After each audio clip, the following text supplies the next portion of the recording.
निकल जा इस घर से बाहर, निकलो यहाँ से। मेरा पागल ये क्या कर? हट जाओ, दबाओ यहाँ से, निकलो। मेरा बेटा बदतमीज।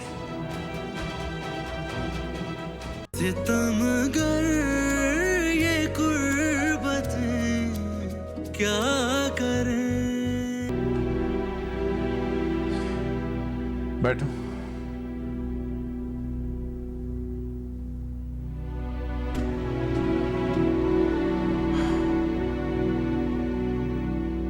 कुछ कुछ अंदाजा तो है मुझे कि शायद तुम क्या कहने आए हो, लेकिन काश कि तुम वो बात ना करो। उष्णा के बारे में तो कोई बात नहीं है ना?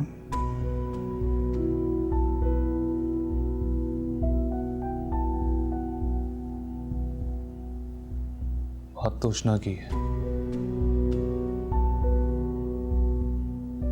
क्यों है? तुमने अपने कानों से उस लड़की की असलियत को सुन लिया है ना? अब कहने सुनने के लिए बचा क्या है? मैं सच जान के भी खुद में कोई तब्दीली महसूस नहीं कर पा रहा। उष्णा आज भी मेरे लिए वही है जो कल थी। असल बात तो यह है कि उसने फुप्पो की गोद में परवरिश पाई है। वो किस खानदान से, उसके माँ बाप कौन थे, मुझे कोई फर्क नहीं पड़ता। तुम्हें फर्क नहीं पड़ता, लेकिन हमें फर्क पड़ता है। उसके खानदान से भी, उसके माँ बाप से भी, उसके हसब नसब से भी। किसी राह चलती लड़की को मैं अपनी बहू बनाने के लिए बिल्कुल तैयार नहीं हूं। तुम ये बात करने आ भी कैसे गए?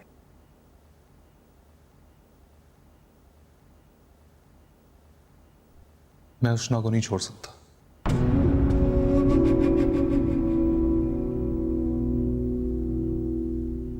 ये मेरे बस में ही नहीं है।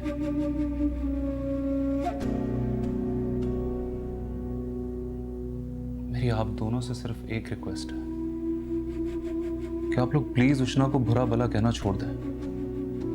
बस आप लोग ये सोचें कि उसकी तरबियत तो पप्पू ने की है ना। उसकी तरबियत किसी ने भी की हो, उसकी रगों में खून तो उन्हीं भगोड़े माँ बाप का है ना।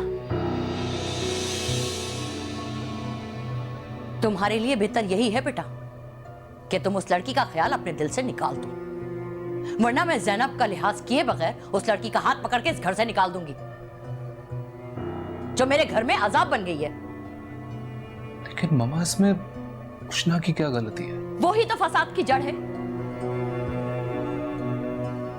उसी की मीठी मीठी बातों में आकर आज तुम अपने माँ बाप के सामने खड़े उसकी वकालत कर रहे हो, ये जानते हुए भी कि हमें उसके तस्वुर से भी नफरत है। आप लोग प्लीज एक बार बदगुमानी की पट्टी उतारकर उसको मेरे नजरिए से तो देखें। बस बहुत हो गया। इससे ज्यादा उस लड़की के बारे में मैं कुछ सुनना भी नहीं चाहता। वो किस खानदान से ताल्लुक रखती है, कहां रहती है, क्या करती है, मुझे उससे कोई सरोकार नहीं है। और ना ही इस बात से सरोकार है कि ज़ैनब जो है उसने उसकी तरबियत की है। वो लड़की इस घर में सिर्फ इसलिए मौजूद है क्योंकि मेरी बेवा बहन इस घर में मौजूद है। अगर तुमने उसकी जिद ना छोड़ी ना, मैं उसका हाथ पकड़ के बाहर खड़ा कर दूंगा उसे। तुम्हें हर हाल में उस लड़की से दस्तबरदार होना ही पड़ेगा।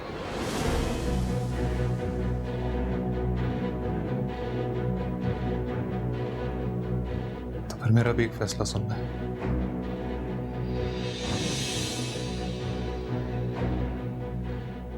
शादी तो मैं उसी से करूंगा।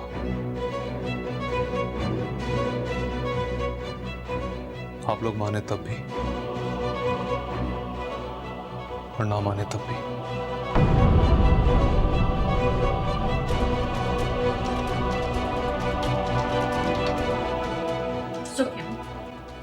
तुम होश में? तुम्हें कुछ अंदाजा है तुम किसके सामने क्या बात कर रहे हो? अपने पूरे होशो आवाज में मुआ। तुम हो कौन?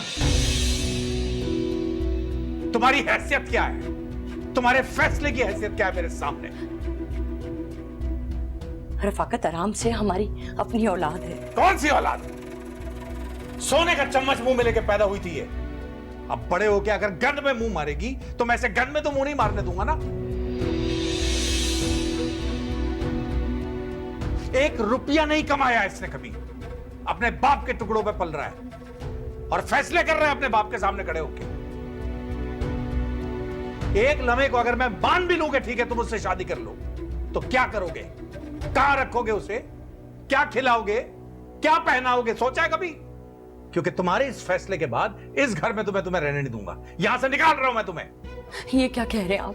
निकल जा, मैं कह रहा हूं मेरे घर से बाहर।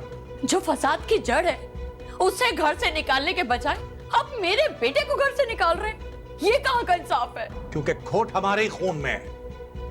जो अपने माँ बाप के फैसले के सामने खड़ा हुआ है, 2 दिन घर से बाहर रहेगा ना तो होश ठिकाने आ जाएंगे, उतर जाएगा सर से इश्क का भूत इसके। जो उतर जाए वो इश्क की क्या? कि पागल हो गए हो क्या? अभी अपने बाप के पांव पड़ के माफी मांगो और इकरार करो कि आइंदा ऐसा उल्टा सीधा कुछ नहीं बोलोगे। आप लोग मेरी जबान से उष्णा के अलावा कभी किसी और का नाम नहीं सुनेंगे। निकल जाए इस घर से बाहर, निकलो यहां से। मेरा पागल ये क्या कर? हट जाओ, दबाओ यहां से, निकलो। मेरा बदतमीज। रोके उसे, क्या कर रहे हैं आप? सुफियान बेटा, अल्लाह खैर करे। ये क्या है? देखें।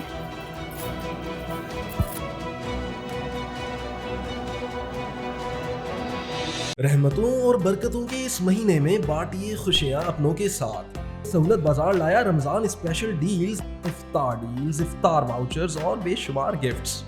ऑर्डर करने के लिए अभी लॉग ऑन कीजिए www.sahulatbazaar.com पे और मजीद मालूमात के लिए +92 322 7335 749 पर हमें व्हाट्सएप भी कर सकते हैं।